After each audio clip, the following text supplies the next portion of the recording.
기사 라디오 자유통일 동상다몽 지금 시작합니다.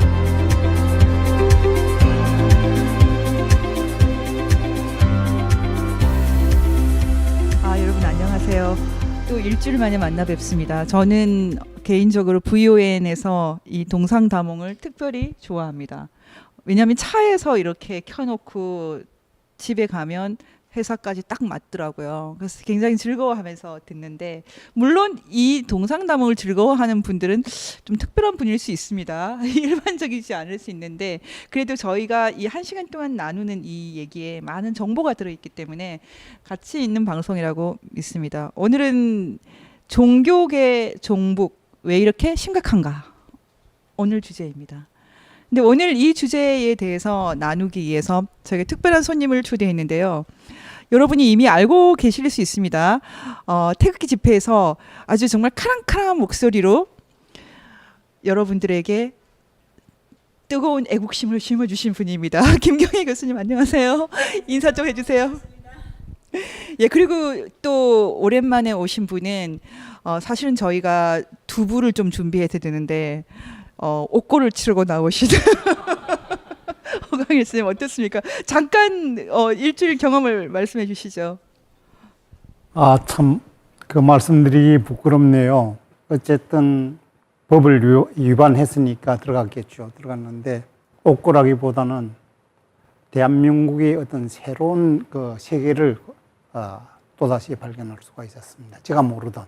저는 개인적 입장에서 일주일 남짓한 기간에 느낀 것은 남한의 감옥이 북한의 고급 휴양소보다도 더 깨끗하고 더 잘 먹고 그다음 더 자유롭고 할 수 있다는 이런 측면에서 이것이 내가 몰랐던 대한민국의 또 다른 국력이었구나 하는 그런 생각을 가지면서 저는 사실은 이 얘기가 나올까, 감옥 예찬이 나올까 봐 엄청 걱정을 했는데 그래도 혁명화 잘 당하셨습니까? 네, 네. 북한 감옥하고 비교가 안 되겠죠. 그렇죠. 예, 정말 북한 감옥은 체험은 못 해보셨죠? 저는 여기에 남한에 오신 우리 탈북자 분들을 통해 가지고 제가 직접 체험을 못 해봤습니다. 이준 쌤 어떻게 체험해 보셨어요? 감옥은 못 들어갔고요. 보이부 구리장에 좀 들어가서 며칠이나 계셨어요?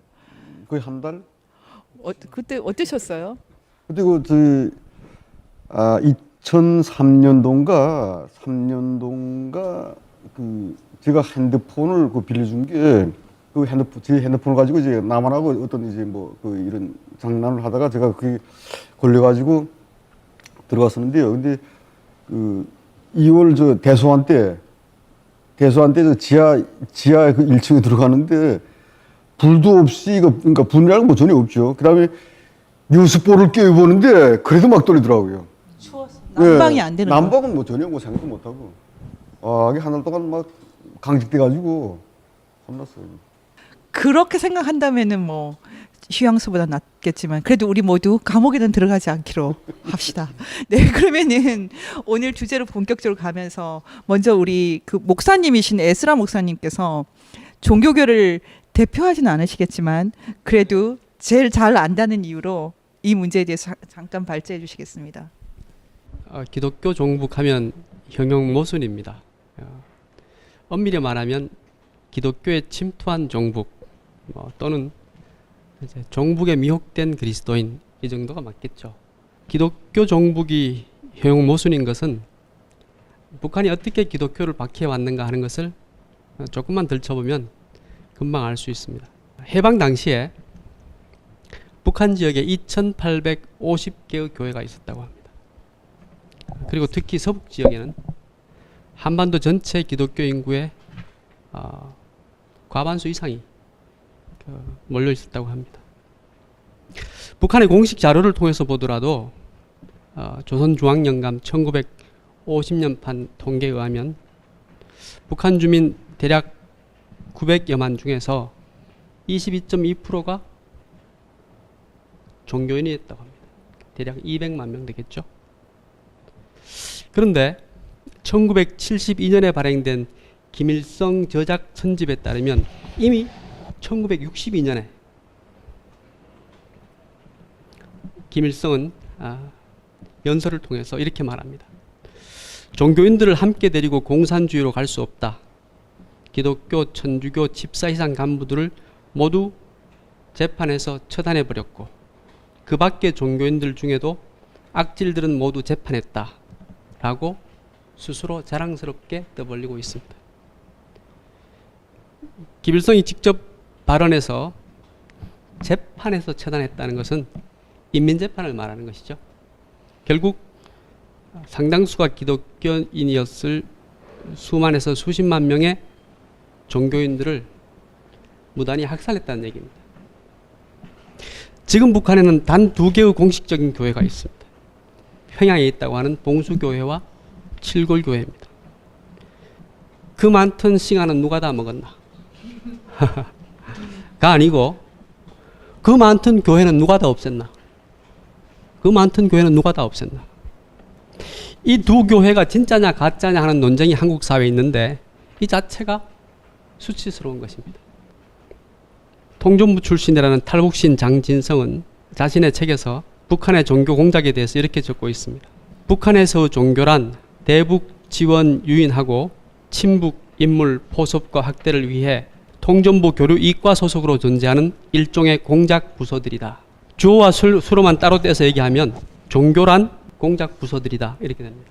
교류 이과 산하에는 조선 불교도 연맹, 조선 그리스도교 연맹, 조선 천주교 협회, 조선 천도교 중앙위원회가 있습니다.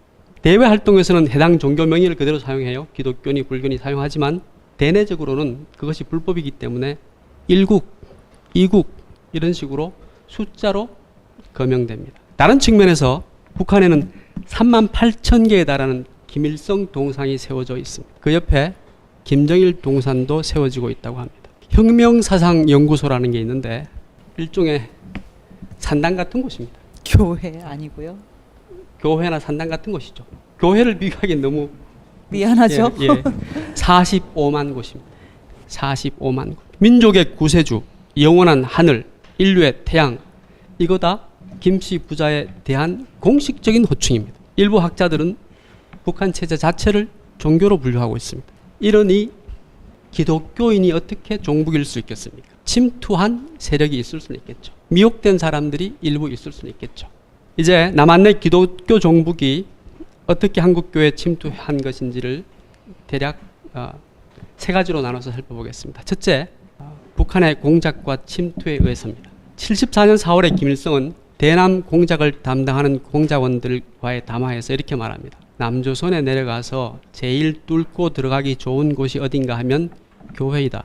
교회에는 이력서, 보증서 없이도 얼마든지 들어갈 수 있고 그저 성경책이나 하나 옆에 끼고 부지런히 다니면서 헌금이나 많이 내면 누구든지 신임받을 수 있다. 일단 이렇게 신임을 얻어가지고 그들의 비위를 맞춰가며 미끼를 잘 던지면 신부 목사들도 얼마든지 휘어잡을 수 있다. 문제는 우리 공작원들이 남조선의 현지 실정을 어떻게 잘 이용하느냐 하는데 달려있는 것이다. 이렇게 말했습니다.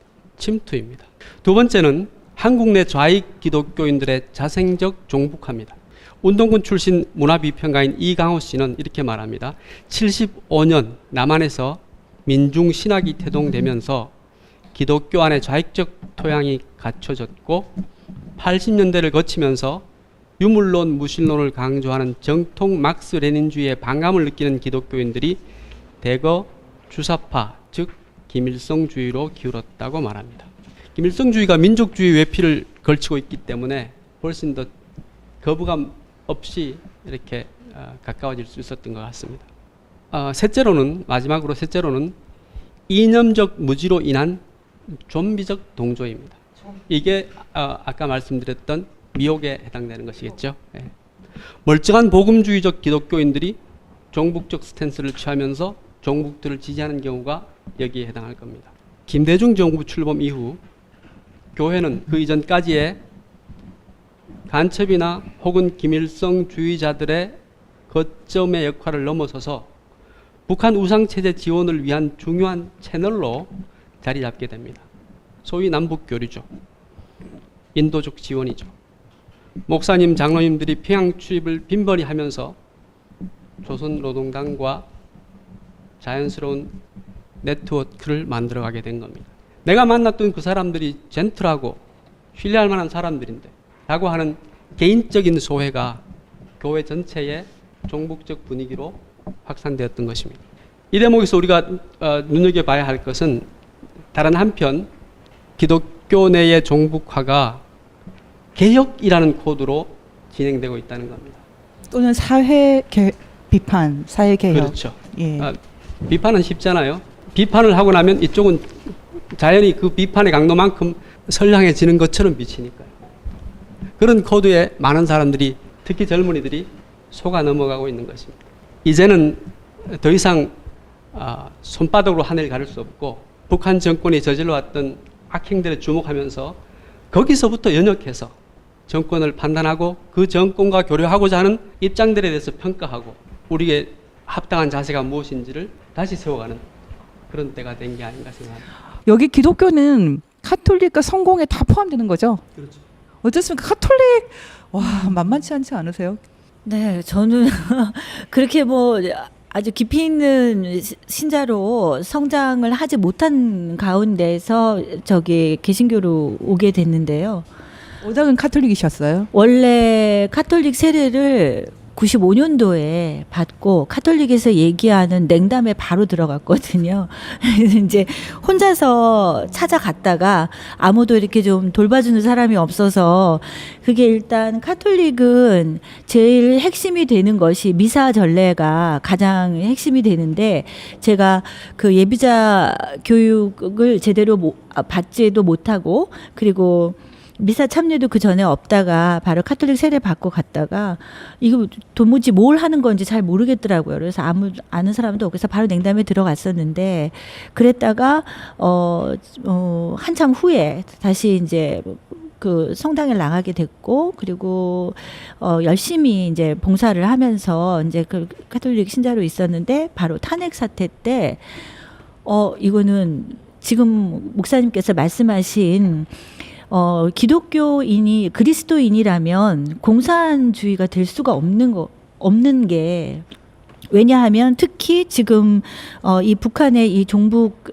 이 세력은 사실상 이신이기 때문에 그 김일성 우상 숭배를 하는 그런 사이비 종교 집단과 같기 때문에 할 수가 그렇게 될 수가 없는 것인데 어쨌든 그 제가 속해 있던 수원교구는 바로 그 정의구현 사제단 그 신부들이었어요. 그래서 제가 그냥 그만 바로 단절하고 나왔거든요. 근데 그 당시에 탄핵이 발생됐을 때 사건이 촛불 집회가 막 시작됐을 때 제가 미사 반주 봉사를 하고 있었어요. 그러니까는 굉장히 깊숙이 이 사제 생활을 보고 같이 그 미사 그 봉성체 봉사도 하고 오르간 반집하신 거예요? 저기 기타와 만돌린으로 미사 반주 봉사를 했어요. 네. 그래가지고 그것도 저기 김대건 신부님 기념 성지에서 그거를 반주 봉사를 했었기 때문에 굉장히 다양한 그 천주교 신자들도 만나고 그랬었는데 어쨌든 그때 탄핵 사건이 발생됐을 때 그 촛불 집회가 완전히 그 막바지에 그 달하고 있었을 때 그 신부님이 그 미사 때 이 박근혜 대통령을 완전 사탄으로 비유를 하면서 이 진정한 그리스도인이라면 침묵하고 있으면 안 된다. 그래서 사실상 모두 행동으로 나가니까 촛불 나가라. 이제 그래서 제가 그날 막 반주를 하면서 막 눈물이 철철철철 나는 거예요. 그래갖고 그날로 안 갔어요. 이제 다 모든 봉사를 마치고 그때 또 주일학교 교사까지 하고 있었어요. 제가 그래서 이제 본당 신부님하고 앉아서 그러면 지금 카톨릭에서 전부들 나가서 촛불 집회 나가가지고 박근혜 대통령 탄핵하라고 그러고 끌어내려야 된다고 막 그렇게 얘기를 하더라고요. 신부님 말이. 그럼 도대체 나는 50% 넘는 그 국민들은 아직까지도 투표로 이 뽑은 대통령을 지지하고 있고 그 생각과 다른 그 국민들이 있다. 50% 이상의 국민들이. 그런데 이런 적법한 그런 그 절차를 따라서가 아니라 이렇게 촛불을 들고 나와서 무조건 내려와라, 이거는 다른 반쪽은 동의를 얻어낼 수 없지 않느냐. 그러면 신부님이 그럼 카톨릭에서 원하는 게 뭐냐 그랬더니 그 신부님이 자기는 개인적으로 연방제가 되어야 된다고 생각한다는 거예요. 와. 그리고서는 얘기를 다 하는데 저는 그렇게 하고서 그때서 저는 내가 오늘 신부님이 얘기하는 거를 통해서 내가 알지 못했던 거를 굉장히 많이 듣게 됐는데, 내가 아직 스스로 그걸 충분히 공부해 보지 않았기 때문에 얘기는 할 수 없지만, 지금 내가 이해하기로는 이거는 국가를 위해서 나는 반하는 생각이라고 생각한다. 김 박사님, 조그련이라고 있잖아요. 그러면 한번 설명을 해주세요. 북한에 종교가 있는 건가요? 김정일이 96년에 간부들과 담화를 한 적이 있는데요. 거기 보면은 이런 대목이 있어요. 우리나라에서 종교 문제는 조국 해방전쟁 시기에 다 해결되었습니다. 그게 무슨 소리예요? 6.25 때 다 척결됐다는 뜻이죠. 그리고 기독교를 그때 이미 없앴다. 기독교뿐만 아니라 모든 종교가 다 척결됐다는 뜻입니다.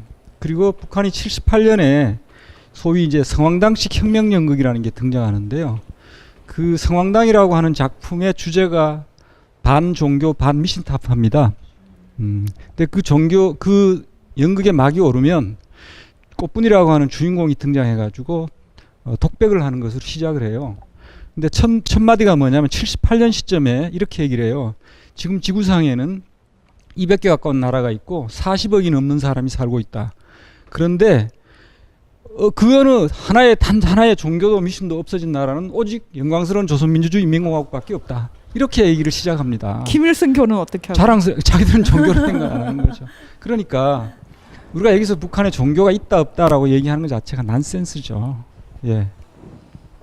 사실은 김일성 유일 사상이 종교를 없애겠다는 것 같은 말이죠. 아니 또 다른 종교가 아닌가요? 뭐 새로운 종교겠죠? 새로운 종교죠. 네. 예. 그러니까 라이벌인 겁니다. 북한의 이제 그 수령 체제라고 하는데, 북한의 수령 체제를 북한 스스로는 유일 사상 체계라고 해요. 유일 사상 체계. 이거는 종교적으로 말하면 유일신을 신앙한다는 겁니다. 그리고 그러니까 라이벌이죠. 민족도 김일성 민족이라고 부르지 않습니까? 그렇죠. 그리고 북한 조그련 얘기를 아까 하셨는데, 조선 그리스도교 연맹 강영섭 위원장 지금은 좀 타계했습니다만, 그 양반이 공개적으로 나와서 김일성, 김정일이 우리 민족의 하나님이라고 얘기했습니다. 뭐 더 얘기할 필요가 있나요?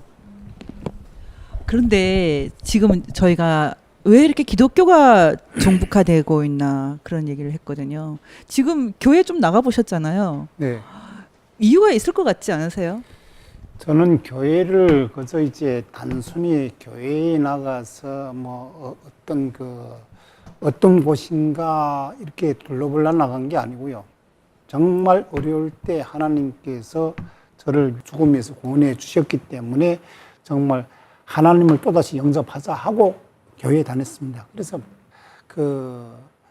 새 신자이면서 그렇게 열심히 하는 사람은 처음이라 할 정도로 그렇게 순수한 마음을 가지고 했는데, 사실 뭐 경제적인 어떤 여유가 생기니까 이제 또 교회하고 멀어지더라고요. 이건 그런데 문제는 여기서 제가 드리려는 말씀은, 이렇게 북한 김일성 세습 종교에서 탈피해가지고 진정한 하나님께 구원을 구하면서 교회에 다니는 이런 사람들이 있다는 것은 결과적으로 저 허강일이 혼자뿐만 아닌 북한 사람들이 이런 진정한 하나님의 세계를 알았을 때 그 종교 탄압국에서 진실된 어떤 종교를 접할 수 있는 기회가 있음에도 불구하고, 반대로 역설적으로 말씀드린다면 나만의 하나님을 섭리대로 우리 그 어린 양들 인도하고 해야 할 이런 목자들이 북한에 존속돼 가지고 북한 체제를 찬양하고 북한 체제에 용업한다는 건 있을 수 없는 사실입니다. 북한은 사실은 지금도 엄청난 순교가 일어나고 있는데요. 사실은 카톨릭도 그렇고 개신교도 그렇고 순교자의 피를 통해서 지금 이렇게 신앙이 전달된 그런 땅인데도 이렇거든요. 근데 지금 이제 두 분은 이미 좀 냉담하거나 뭐 이렇게 흔들린 분이지만은 사실 우리 도 변호사님도 오랫동안 아마 카톨릭 계셨을 텐데 계신 게 아니고 뭐 지금도 신자입니다. 지금도 신자이신데 그러니까 흔들리지 않는 시몬스 침대이십니다. 근데 사실 카톨릭에 그 오늘 어떤 분이 올렸던데 박홍 총장님이 지금 그 병원에 입원해 계시더라고요. 1년 정도. 그런 분도 많았어요. 카톨릭의 강성 반공주의자도 많고 그랬는데 카톨릭에서 이렇게까지 심하게 이렇게 반정부 뭐 이렇게 가는 이유가 뭡니까? 예, 뭐 드릴 말씀이 많지만 천천히 이제 조금씩 드리기로 하고 제가 볼 때 그 가톨릭 천주교의 그 흐름은 크게 70년대에 굉장히 좀 분기점이 있었던 것 같습니다. 그래서 1970년대 반유신 흐름에서 그 명동성당을 중심으로 상징적인 장소가 되면서 그때 아마 제가 알기로는 정의구현 사제단 같은 모태도 그때 형성되고 그때는 김수환 추기경님조차도 상당히 그런 그 반유신 운동에 대해서 좀 우호적인 태도를 취해줬기 때문에 그때의 큰 하나의 분기점이 있었던 것 같아요. 그런데 김수환 추기경님은 그 나중에 90년대 그 들어와서 이 흐름이 특히 정의구현 사제단 등이 자유민주주의 체제를 굉장히 위협하고 또 카톨릭의 본뜻에서 굉장히 좀 위태롭게 나갔다고 생각하고 상당히 돌아가실 때까지 그걸 바로잡으려고 노력을 많이 했습니다. 경고도 많이 하고 경계도. 그렇지만 이미 너무 그 조직적으로 커져버렸기 때문에 좀 막거나 확산하는데 역부족이었던 것 같습니다. 그래서 노력하셨지만 그 뒤에도 이런 정의구현 사제단적인 흐름이 사실은 전체 가톨릭을 대변하는 것처럼 상당히 이렇게 비춰지고 있고 그런데 사실 그 우리가 70년대 부분을 볼 때 그 80년대도 마찬가지입니다만 민주화라는 이름 아래 사실은 자유민주주의자가 아닌 흐름, 그러니까 비자유민주주의, 그것이 사회주의를 지향하건 또 북한과 더욱 직접적으로 연결되어 있건 그런 흐름이 섞여 있었습니다. 만약에 민주화 운동 중에 순수한 자유민주주의를 추구하는 반유신 운동이었다면 뒤에 종북적 가톨릭 경향으로 연결되지는 않았을 거라고 생각합니다. 네, 천국과 지옥의 결혼이라는 시가 있잖아요. 그 윌리엄 블레이크의 시인데 천국과 지옥의 결혼이라는 시를 자세히 읽어보면 일종의 지옥도란 말이에요. 그래서 이 윌리엄 블레이크의 시의 일종의 반기를 들고 천국과 지옥의 이혼이라는 책을 쓴 사람이 C.S. 루이스인데 천국과 지옥의 이혼이라는 그 책의 서문이 참 인상적인 내용이 천국과 지옥은 서로 이혼을 해야지 우리가 겨우 그 천국의 옆 동네라도 가서 좀 살 수 있다 이렇게 말하거든요. 근데 지금 많은 그 아까 미혹이라는 표현을 우리 에스라 목사님 쓰셨는데 미혹되는 포인트가 뭐냐면 절대 섞일 수 없는 것을 섞는 게 화해라고 생각하고 상생이라고 생각하고 지금 자유한국당에 들어가자마자 지금 김병준 비대위원장 되신 분이 상생을 선점했다 이런 표현을 쓰는 게 섞을 수 없는 걸 마구 섞겠다는 게 아닌가 싶어요. 그래서 지금 이하대학에서 그 이렇게 기독교 학과장도 하고 했던 그 박순경이라는 분, 그분은 자기 평생에 주체사상과 기독교를 이렇게 접목시키는 게 목표라는 식으로도 얘기를 했고, 뭐 더 심한 사람도 아주 많죠. 지금 한국의 그 기독교 교육자 중에서도 뭐 주체사상하고 수령체제하고 기독교가 화해하는 것이 민족 화해라는 식의 얘기를 노골적으로 하는 사람 굉장히 많거든요. 어떻게 생각하십니까? 특히 WCC 같은 그런 운동이 이런 이제 섞일 수 없는 걸 섞게 만드는 그런데 기여한 것 같지 않으세요? 지금 뭐 천주교 얘기부터 시작을 하셔서 여러 가지 말씀을 해주셨는데 지금 아까 우리 목사님 발제하실 때 이쪽 종교계 쪽으로 대남 전략으로 지원했던 투입을 했던 이유는 종교적인 그 외피를 활용하기가 너무 쉬웠고 그 중에서도 여러 종교 중에서도 천주교가 상대적으로 좀 더 쉬웠던 것 같아요. 천주교 분들께서 또 어떻게 생각하실지 모르겠지만은 지금 천주교 신자분들이 많이 이렇게 줄어드는 추세고 그런 상황 속에서 과거에는 그 신부들이 굉장히 그 신부님 되시기가 굉장히 어려웠었는데 지금은 상대적으로 그런 천주교 감소 추세에 비해서 뭐 해서 이렇게 진입이 좀 쉬웠다는 얘기도 있었고 여러 가지 뭐 있었는데 일단은 정의구현 사제단이 가장 그 여러 가지 이슈가 됐던 부분이 있었고 또 천주교 말고도 개신교에서는 한국 기독교 교회 협의회 그러니까 NCCK라고 그러죠.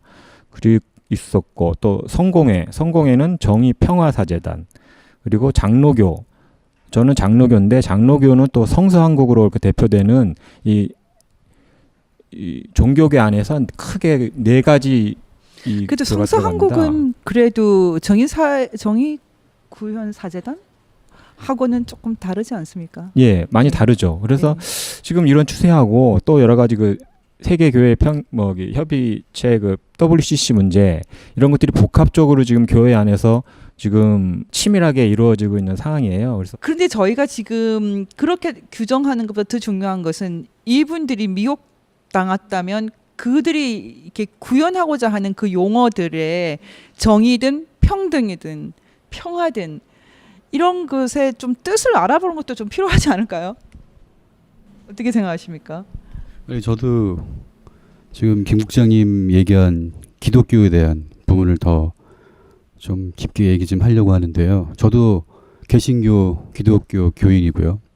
그래서 이렇게 기독교에 대한 부분들을 얘기하기가 참 민감한 부분이긴 하지만 그 우리가 잘 알고 있는 그 케이스 중에 이제 박땡땡 선교사님이 3년 동안 법정 투쟁해온 그 내용을 잠깐 설명을 드리면 2016년 4월 15일 날 드디어 재판부가 2심 판결을 내렸어요. 근데 그 내용은 뭐였냐면 성서한국이라고 하는 단체가 주체 사상을 신봉하면서 교회를 무너뜨리고 하나님을 회방한다는 것이 목적인 종북 좌파 단체이다라고 하는 발언 자체에 대해서는 재판부가 무죄를 선언했습니다. 하지만 성서한국은 간첩을 지원하는 간첩 단체이다라고 하는 발언은 유죄를 선언했어요. 그러면 성서한국이라고 하는 것이 과연 어떠한 단체인가라고 말씀을 드리면 여기에 그 성서한국의 공동대표로는 유명하신 이건 팩트니까 손봉호 교수님, 우리가 흔히 잘 알고 있는 이만열 교수님, 그다음에 홍정길 목사 이게 공동대표로 3명이 돼 있으시고 그리고 이 밑에 굉장히 많은 참여 단체와 참여 교회들이 등록이 돼 있습니다. 지금 뭐 다 얘기하려면 거의 5분 정도 시간이 소요되기 때문에. 근데 대표적으로 이 단체에서 그 이를테면은 제가 본 많은 영상들이 있었는데 이 대학생들을 상대로 하고 있는 이를테면 IBF라고 하는 대표적인 그 한국 기독교 학생회 이가 있는데 IBF에서 하는 뭐 3박 4일, 4박 5일 정도의 수련회를 통해서 전달하고자 하는 내용들은요. 그 어떠한 그 복음적인 부분에 대한 부분보다 오히려 굉장히 그 이 이념적인 사상적인 인본주의적인 그런 사상들을 이렇게 표현하고 하는 부분이 너무 많았고 그리고 그 심지어는 그 2013년 5월 8일 날 IBF 통일 기도주간 기도 제목을 봤더니요. 거기에는 과거에 그 이명박 대통령 당시에 그 천안함 연평전 이런 모든 것에 대한 그 비난과 심지어는 부인까지 하는 내용들을 보면 상당히 그 기도 제목 자체가 그 대표적인 종북기관이라고 하는 프레시안이라든가 아니면 평통기원의 글을 그대로 그 기도 제목으로 옮겨서 이렇게 브로셔로 나눠준 거를 찾아볼 수가 있어요. 이거는 뭐 인터넷에서 누구나 찾아볼 수 있는 거기 때문에 누구든지 구글 들어가시면 찾을 수 있고요. 이렇듯이 참 안타깝게도 기독교 내 그 아까 뭐 천주교 얘기하셨는데 성서한국은 사실 대표적인 그 기독교의 3인방 우리 복음주의자 목사님이라고 부르시는 분들이 다 참여하고 계시거든요. 그래서 참 안타까운 일들이죠. 이 그 성서한국이라든지 이런 이제 문제는 제가 사실은 굉장히 오랫동안 깊이 있게 이제 취재하고 또 굉장히 글을 많이 썼던 그런 부분인데 지금 이때까지 나왔던 정보를 가지고 얘기를 하면은 조금 이제 왜곡도 있긴 있는 건 사실이에요. 아까 그 박성 교사님 이렇게 무죄가 나왔던 것은 그 내용에 대한 동의라기보다는 그런 이제 인터프리테이션 이런 해석이나 아니면 이런 의견을 내는 거는 그러니까 일종의 언론의 자유 영역에 속한다. 예, 표현의 자유 영역에 속한다. 아마 이런 입장에 더 가까웠을 거고 그 내용을 확정해 주는 건 아마 아니었을 텐데 적어도 이 그 성서한국을 포함해서 많은 그 기독교 사회 참여 단체들을 그냥 얘기를 들었을 때는 나름대로 자기들이 표방하는 뭔가 선한 일이 있긴 있어요. 근데 문제는 뭐냐면 양파 껍질을 이렇게 하나하나 이렇게 떼내듯이 계속 들어가고 또 들어가면 깜짝 놀랄 만큼 미혹이 아니라 지령을 받는 세력이 나타난다는 거죠. 그게 가다 보면은 어느 순간 어떤 사람들도 만나게 되냐면 인권 공부를 하기 위해서 분명히 기독교를 표방하고 있는데 자료를 김정일 어록을 쓴다거나 교본을 쓴다거나 이런 단체까지 있거든요. 그러니까 1980년대 주체사상 공부를 기독교에서도 꽤 했거든요. 그 영향권에서 그대로 이제 돼 있는데 더 놀라운 것은 이들을 조직적으로 지원해주는 재벌, 돈을 가진 세력, 재벌들도 포함되어 있고 그리고 정치 권력.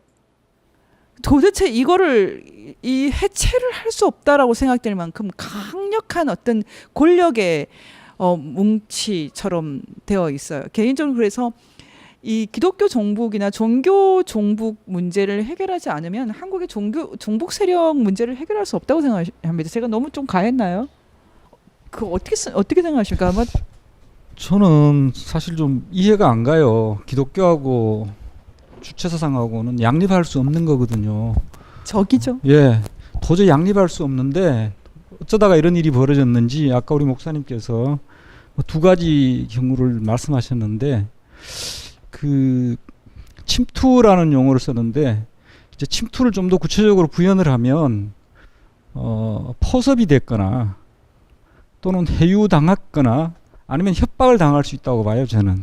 그러니까 포섭이 됐다면은 뭐 자기가 포섭된 다음에 자발적으로 친북 성향을 보일 수도 있고 또는 별로 하고 싶지 않지만 어떤 불가피한 사정 때문에 북한 편을 들고 옹호하고 두둔하는 그런 일이 벌어진다고 봅니다. 근데 그분들이 대한민국을 대표할 만한 굉장한 인격자고 학식도 높고 덕망도 있고 이런 분들이 한다는데 굉장히 충격적이죠. 그래서 저는 도무지 이해할 수가 없습니다. 아마 그 이유 중에 하나는 그분들은 실제로 이런 세력들의 정점에 올라가 보면은 거기에 북한이 연관되어 있다라는 생각은 도저히 못할 것 같아요. 개인적으로 제가 생각할 때.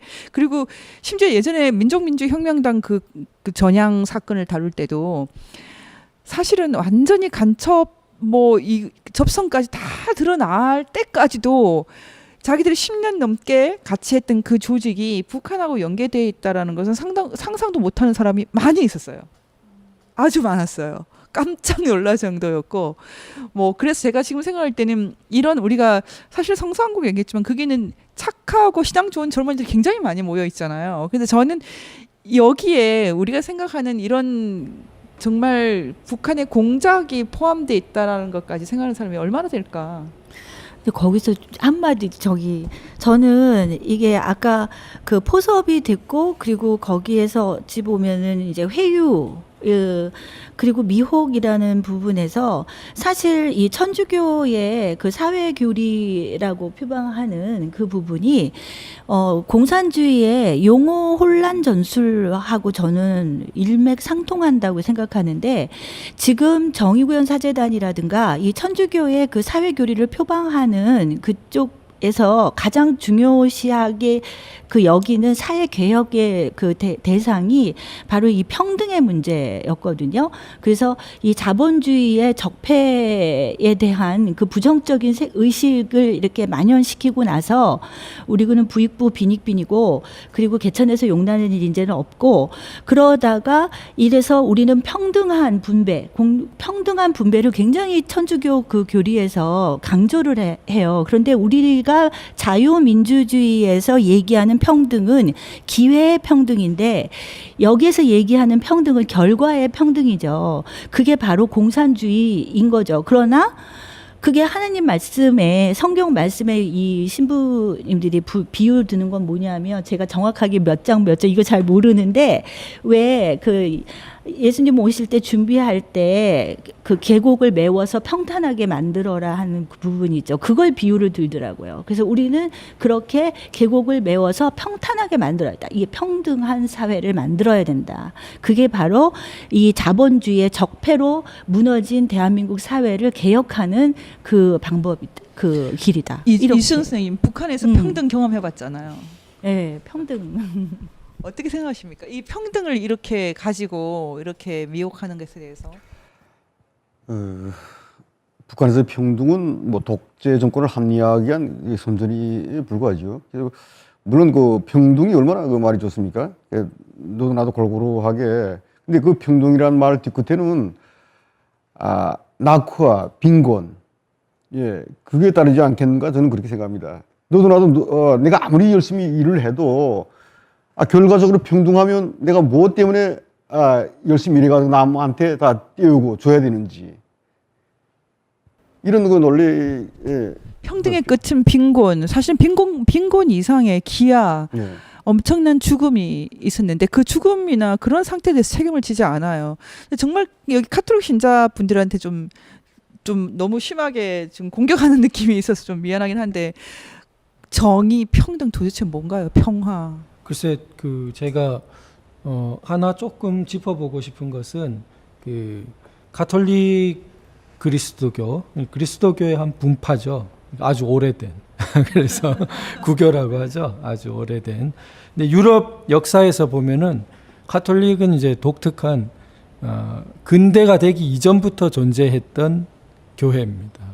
그러니까 이 굉장히 뿌리 깊게 개인이 있기 전에 예, 뿌리 깊게 근대적인 제도나 근대적인 개인성이 출현하기 이전 1000년 가량을 내려온 종교기 때문에 그 제도와 문화 속에 굉장히 근대성과 배치되는 요소들이 상당히 들어있다고 봐야 돼요. 그러니까 이게 유럽에서는 나치즘 편에 선 가톨릭 신자들이 다수 예술가들도 있고 있었습니다. 나치즘이 근대성을 파괴하고 마치 어떤 근대 이전에 이들이 생각할 때 잃어버린 어떤 향수 같은 것들을 이렇게 복구해 줄 것처럼 그렇게 보였기 때문에 그런 부분까지도 있었던 것으로 알고 있습니다. 그런데 사실은 그 가톨릭의 주된 흐름은 이 근대의 충격을 피해갈 수 없었기 때문에 그 종교개혁 후에 개신교 그 교세가 커지고 그런 속에서 카톨릭 내의 자체 일종의 종교개혁이라고 해가지고 그런 부분을 겪게 됩니다. 그 절정이 그 바티칸 2차 공의회라고 해서 그 60년대에 일어나게 되는데 그래서 그 옛날에 라틴어로 드리던 미사 같은 것들을 현지어로 다 자국어로 바꿔서 하는 그런 식인데 문제는 이때는 또 너무 현대화로 나갔어요. 그래서 바티칸 공의회 후에는 또 너무 모더나이즈 된 거예요. 네, 굉장히 또 그런 그 형태를 좀 보입니다. 그래서 이 가톨릭이 이 근대성을 그런데 어떻게 소화하느냐 문제는 굉장히 문명사적인 문제라고 생각되는데 한편으로는 근대 문명의 선구자인 단테 같은 사람은 그냥 그때는 구교밖에 없었기 때문에 이 사람은 가톨릭 신자인 거고 그리고 그 독일의 기민당은 가톨릭과 개신교가 연합해서 이제 통독을 이끈 그러한 기독교 민주당의 역사가 있고 오늘날 공산주의를 극복하고 여전히 천주교 신자가 많은 폴란드와 같은 사례도 있습니다. 그래서 그 가톨릭 국가로서는 이제 폴란드가 굉장히 그나마 지금 그 근대적인 부분과 어떻게 이거를 융합해 갈 것이냐라는 좀 시험대 위에 섰다고 볼 수 있겠는데요. 미국이라든지 이런 그 서유럽 국가들에도 그 근대적인 것과 배치되지 않는 형태의 그 가톨릭 교회와 또 신자들이 존재하는 것으로 직접 보고 그렇게 듣고 있습니다. 그래서 우리가 그 가톨릭 그리스도교의 정체성을 유지하면서도 이게 근대적인 그 좋은 면에서의 그 개인 어떤 출현과 또 그 자유민주주의 이런 부분을 잘 소화해서 나아가야 될 거라고 생각됩니다. 근데 저희가 일제 말에 그 신사 참배가 옳지 않았다. 신사라는 것은 사실은 이제 일본의 국가 종교로 오랫동안 존재했던 신도의 일종의 사당이죠. 거기 가서 참배를 하는, 지금도 뭐 일본 사람들한테 일상 중에 하나인데, 그거를 강요당한 것에 대해서 우리가 굉장히 이렇게 부정적으로 생각하는 교육을 잘 받았거든요. 근데 이거는 정말 딱 생활 감각을 갖고 있는 우리 박 여사님께 여쭤보고 싶은데, 근데 일반 기독교인, 뭐 가톨릭 포함해서 종교인들이 분명히 성경에서 제일 10계명이 제1계명에서 벌써 우상 숭배를 금지하는데도 불구하고 지금 어떻게 이렇게 수령 체제를 가지고 있는 북한에 대해서 우호적으로 나가는 생각에 평화라는 이름으로 동의하게 되는 걸까요? 그걸 저도 이해를 못 하겠어요. 저는 이제 그냥 어릴 때부터 교회 다니면서 뭐 말씀 들으면서 자라왔는데 가장 많이 들은 말씀이 나 이외에 다른 신에게 절하지 말라. 우상 섬기지 말라는 첫 계명 말씀인데 어떻게 그러니까 그 김일성 체제는 완전히 이단 종교나 마찬가지인데 그것들을 신봉하는 그런 체제를 옹호하면서 그 주체 사상을 쫓아가는 그런 것들이 어떻게 교회 안에 이렇게 자리를 잡을 수 있는가. 저는 정말 예수 그리스도를 나의 구원자로 정말 받아들이고 내가 그분의 자녀가 됐다면 절대 그건 용납이 안 되는, 내 마음 안에서 양심상 안 되는 부분이라고 생각해요. 그래서 그리고 이 평등, 평화, 우리가 듣기에 굉장히 좋은 단어들인 것 같지만 사실 성경에서 그렇게 하나님께서 우리를 평등하게 만들지 않으셨고 무슨 평화를 주러 오신 거 아니었어요, 예수님께서. 근데 왜 그런 것에 속고 있는지 정말 이해가 안 돼요. 우리가 다시 성경으로 돌아가야 될 필요가 있는 것 같아요. 일반 교도들도 그렇고 목사님들도 그렇고 기본적인 우리가 성경으로 돌아가서 정말 성경 말씀으로 이 종북 세력, 이 주체 사상을 봐야지 이 주체 사상을 정말 무슨 이상적인 무슨 성경에 이상화된 그런 개념으로 받아들이면 절대 안 된다고 생각을 해요. 목사님보다 더 목사님 같은 말씀을 하셨어요. 근데 제가 궁금한 것은 이수정 선생님 북한에서 김일성 혁명사상연구실을 가보셨어요? 가보는 정도가 아니지. 제 생각으로는 두 분이 가도 한 분은 종교처럼 가지 않았을 것 같아요. 적어도 한 분은. 이분은. 아니 근데 거기서는 일주일에 한 번씩 그 당 쪽으로 이런 과제가 떨어지거든요. 거기서 공부해야 된다는 이런 거지. 일종의 성경 공부 같은 거예요? 예. 그러니까 뭐 김일성이 이 어떤 그 이제 혁명 활동이라든가 또 이제 뭐 거기서 또 당의 어떤 방침을 전달하는 강연이라든가 이런 것들을 하기 때문에 의무적으로 조직 생활을 하는 사람들은 가야 됩니다. 근데 내가 남한에 와서 이자 말씀하신 것처럼 종북의 우리 기독교라든가 남한의 종교가 왜 그 종북에 가까운 일을 하고 있는가 볼 때 우선 대한민국의 그 이제 이 종교 단체들 또 리더들이 어떤 이제 회유와 그다음에 포섭 또 어떤 지령에서 한 것도 있겠지만 이 물질에 많이 이제 그 영락돼 가지고 부패 타락한 것도 원인이 있지 않겠는가 저는 개인적으로 그렇게 생각하거든요. 예, 혁명 역사 연구실에 들어갈 때 경건하게 들어가셨어요? 저는 경건하게 들어갔죠. 그게 가장 기본적인 자세니까요. 어떻게 구체적으로 좀 말씀해 주세요. 그런데 제가 여기서 이제 드릴 말씀은 한국 교회에 대해서 제가 보는 개인적 입장에서 봤을 때 전혀 이해할 수 없는 문제가 북한의 김일성 종교, 주체사상 종교를 하나님을 배제하고 그쪽을 믿는다. 사실 그런 문제가 전제 조건이 정말 북한이 사람들이 잘 살고 모든 주민들이 자유를 누리고 평등을 누리는 어찌 보면은 하나님께서 요구하시는 그런 가장 기본적인 문제가 해결된 땅이라면은 또 그건 이해가 갑니다. 그런데 그 땅은 정말 인간이 살 수 없는 지구상의 최악의 인권 유린 사각지대가 아닙니까? 그걸 뻔히 알면서 정말 하나님을 신봉하고 어린 양들을 키우는 이 목자들이 김일성 종교를 하나님을 제외하고 김일성 종교를 신봉한다는 이거는 정말 그 종교적 개념을 떠나서 인간으로 봤을 때 반인륜적인 행위에서 저는 속한다. 이렇게 말씀을 드리고 싶고요. 제가 여기 와서 이제 아마 우리 총장님께서도 아마 생각나실 것입니다. 우리 황장엽 선생님을 2003년 10월 달에 모시고 갔다 와서 제가 있던 단체 강초로 씨라고 저희 사무국장을 하면서 목사를 했습니다. 목사를 했는데 기독교 감리교 재단 바로 이 앞에 동안면세점 건물이 기독교 재단 그 건물인데 강철원 목사가 저한테 이야기를 해서 황장엽 선생님 그쪽에서 한번 강의를 좀 하게 할 수 없습니까? 그래서 스님한테 해가지고 스님께서 그쪽에 강의를 한번 해주셨어요. 그렇게 하고 그게 인연이 돼서 그 기독교 감리교 재단에 갔는데요.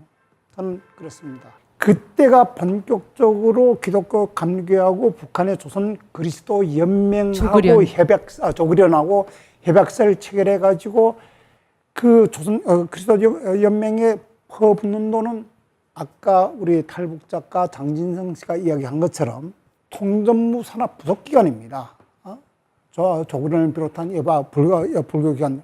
그러면 그 돈이 어디로 들어갑니까? 다 김일성 정치자금으로 흘러들어가는 그 생생한 이침에 체제 유지 자금이 예, 그렇죠. 그럼에도 불구하고 정말 기독교 감리교 재단 하나에서만 해도 엄청난 자금이 흘러들어왔습니다. 그래서 그때 제가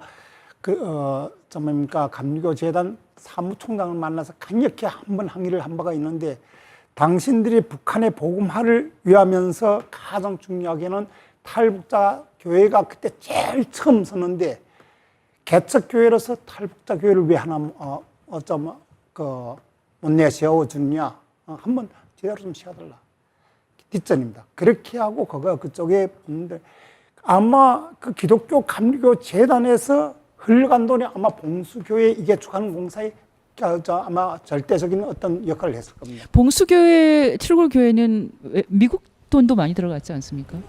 칠골교회입니다. 맞습니다. 후에 이게 대한민국에서 거의 다 지원해서 지어준 교육죠. 예, 그리고 미국 교포들도 굉장히 많이 나고 지금 사실은 우리가 저는 되게 억울한 게요. 아마 우리 김정석 위원님도 마찬가지일 텐데 교회에서요 저같이 북한 수령 체제를 비판하면 극으로 몰려요. 그런데 저희가 그때 당시에 참을 수 없는 걸 발견했는데 그 사무실에 가니까 말입니다.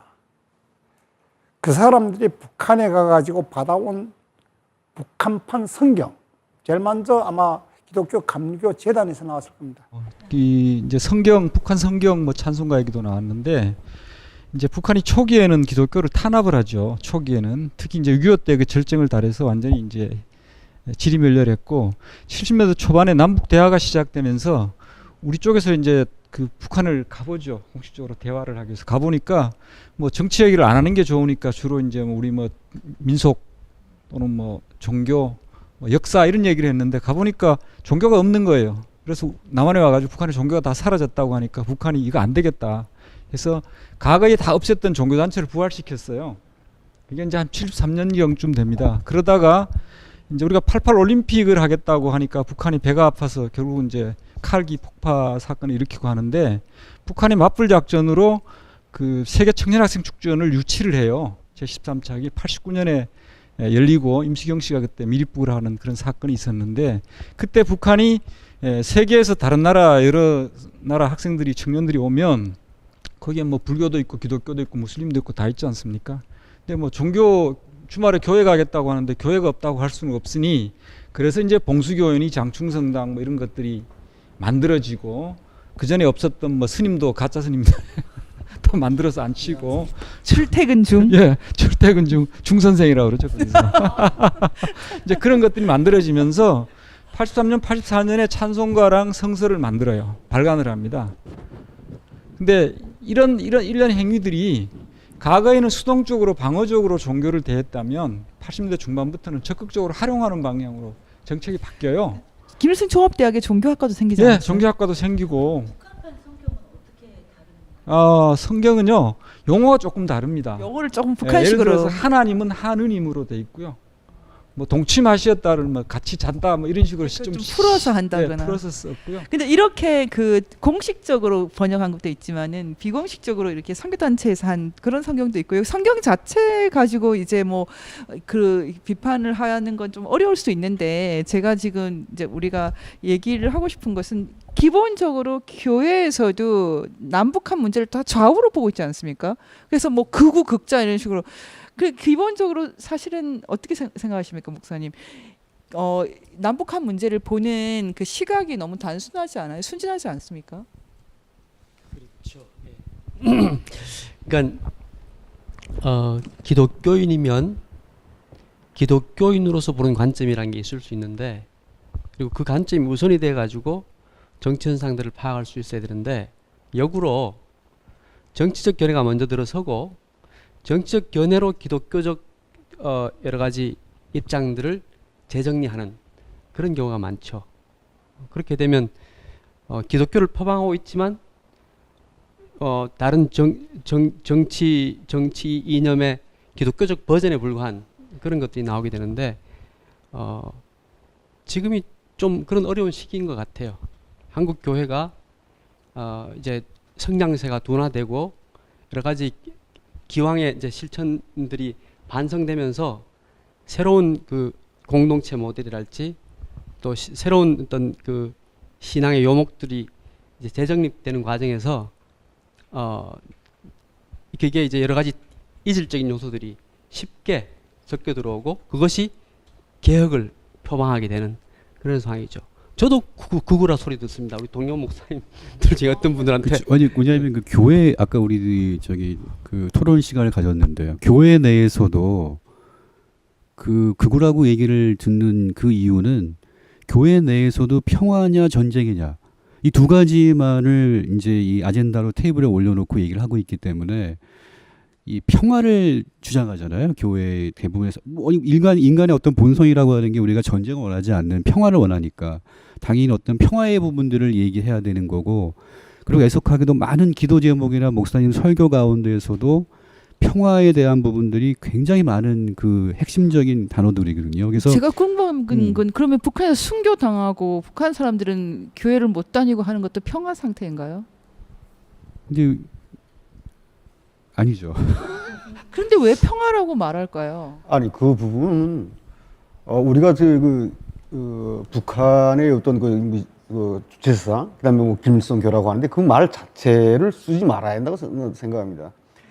주지상은 김일성의 독재 정권을 합리화하고 그걸 체제를 유지하기 위해서 활용한 거고 김일성주의의 그 자체가 독재자 그 살인이고 그게 뭐죠 학살인데 왜 우리가 그 김일성 종교라는 말을 해가지고 이 기독교 사람들이 저것도 하나의 종교인가 이렇게 헷갈리게끔 하는 아이 그거는 안 나고요. 왜냐하면은 저는 백교보다 나쁜 왜냐하면 그걸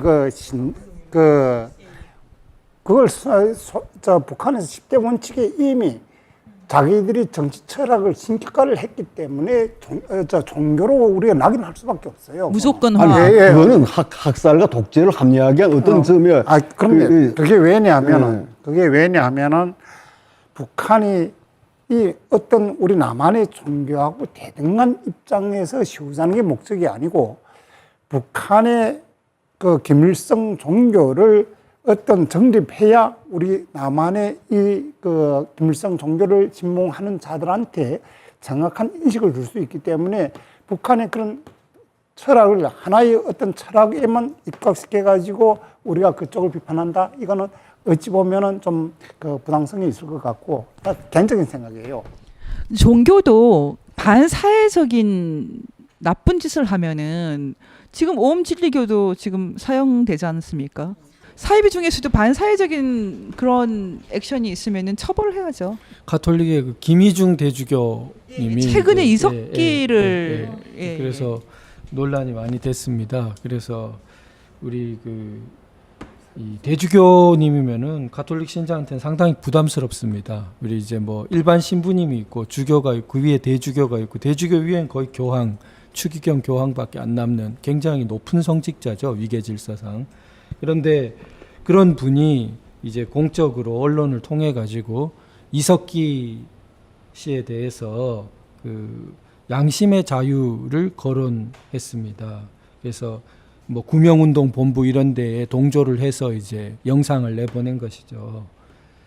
자, 그 양심의 자유가 이 자유 대한민국을 국가 기관 시설을 파괴하고 조직적으로 그런 것을 같이 조직적으로 음모했던 그것이 유죄가 확정되어서 이 복역하고 있는 사람에게 그것은 법적으로도 양심의 자유의 영역을 이미 벗어난 것이죠. 예. 양심의 자유가 반국가 행위로 이미 나아갔는데, 반국가 행위를 모의하는 대로 나아갔는데 그것마저 양심의 자유라고 하면 양심의 자유를 너무나 오도하는 것이라고 생각됩니다. 대주교님이 정말 양심의 자유를 거론해야 될 부분은 그 하느님이란 말도 못 꺼내고 사는 북한의 할머니들, 그 태영호 공사님 책 앞에 나오는 평생 그러나 신앙을 갖고 있다가 이제 정말 극적으로 로마로 갈 기회를 얻었던 그 할머니, 눈빛을 보니 진짜 신자인 걸 알겠더라 이렇게 하는 그 할머니와 같은 분들이 양심의 자유를 억압당하고 있는 것이죠. 예, 성경은 물론이고 신앙 행위 자체가 금지되어 있는데, 그런데 그러한 세계 최악의 기독교 탄압, 양심의 자유 탄압 지역을 앞에 두고 그쪽에 동조해서 자유 대안을 파괴하려 했던 사람에게 양심의 자유를 쓴다는 것은 정말 언어 도단이고 뒤집혀도 한참 뒤집힌 것입니다. 예, 그 양심의 자유는 헌법에 적시되어 있지만 표현의 자유는 없거든요. 그 양심의 자유라는 것은 가령 이석기가 그렇게 뭐 송전탑을 파괴하고 이런 거를 일기장에 적어놨는데 그 일기장을 꺼내와서 이렇게 펼쳐서 처벌한다 그러면 이제 그건 이슈는 돼요. 기본권 문제에서 그것까지는 되는데, 근데 우리 헌법이 왜 표현의 자유를 갖고 있지 않나? 표현의 자유는 어느 나라 헌법도 갖고 있지 않아요. 일정하게는 다 기본권은 제한당하게 되어 있거든요. 근데 지금 헌법 자체에 대한 기본 중에 기본을 너무나 오도하고 있는데, 그 헌법에서 그러면 우리가 자유민주적 기본 질서는 없나요? 우리 헌법이 그러면은 이 자유민족 기본질서 입각한 평화통일 이런 거를 다 갖고 있는데, 그럼 헌법에 지금 양심의 자유라는 것이 있다고 해서 이석기 의원을 거기에 입각해서 정치적인 소신을 말했다? 양심의 자유란 뜻 자체를 모르는 거죠. 양심의 자유는 정확하게 하면 머릿속에서 무슨 생각하는지 뚜껑 열어보지 않겠다, 이 정도에 지나지 않거든요. 자유를 파괴하는 자유를 절대 우리 헌법이 인정하지 않습니다. 그 부분은 양심의 자유는 자기가 마음속에 내가 저 사람을 살인하고 싶다, 이건 양심의 자유예요. 그러나 실제로 살인을 하게 되면 이건 양심의 자유가 아닙니다. 이거 상식 중에 상식인데 이걸 지금 혼돈하면 안 되죠. 그러니까 머리 뚜껑 안 열어보겠다는 그 양심의 자유를 가지고 지금 무슨 살인할 자유를 인정합니까? 살인자를 옹호할 자유를, 방조할 자유를 인정합니까? 이건 헌법에 대한 무지 아닐까요? 말씀드리고 싶은 것은 장진성 씨 얘기가 아까 나왔었는데, 북한의 대남 공작 부서가 있습니다.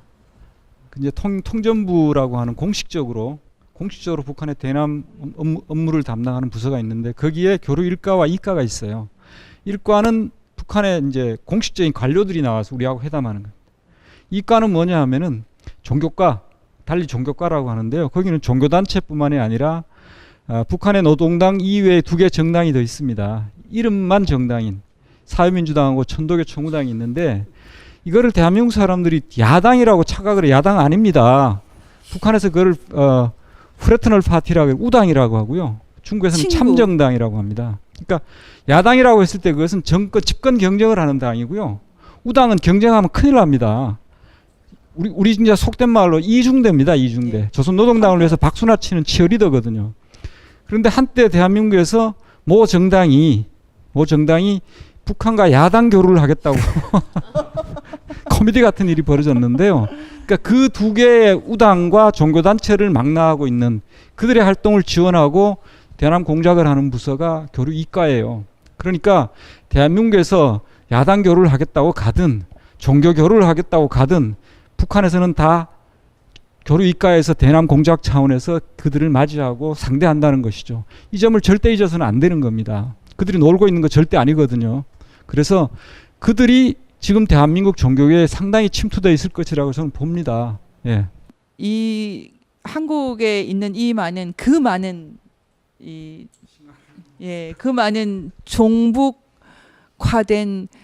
기독교인들에게 좀 충고 같은 거 필요할 것 같아요. 혹시 좀 하실 얘기 있는 분 기회 몇 분 드리겠습니다. 저는 기독교와 공산주의가 공존 가능할 수 있는가 이 관점에서 봤을 때 우상을 어떻게 같이 겸해서 할 수 있는가 그 부분은 우리 전적인 기독교인의 관점에서 봤을 때는 저를 포함한 말도 안 되는 일이지만 비기독교인의 관점에서 봤을 때는 충분히 가능한 일이라고 봐요. 통일전선 아까도 말씀하셨지만 공산 세력만으로 이렇게 목적을 이룰 수 없을 때는 반드시 필요한 동조 세력을 확보하는 차원에서 분명히 종교가 기독교가 이용이 됐고 그 관점에서 상당 부분 많은 그 침투가 조직적으로 이루어져 있습니다.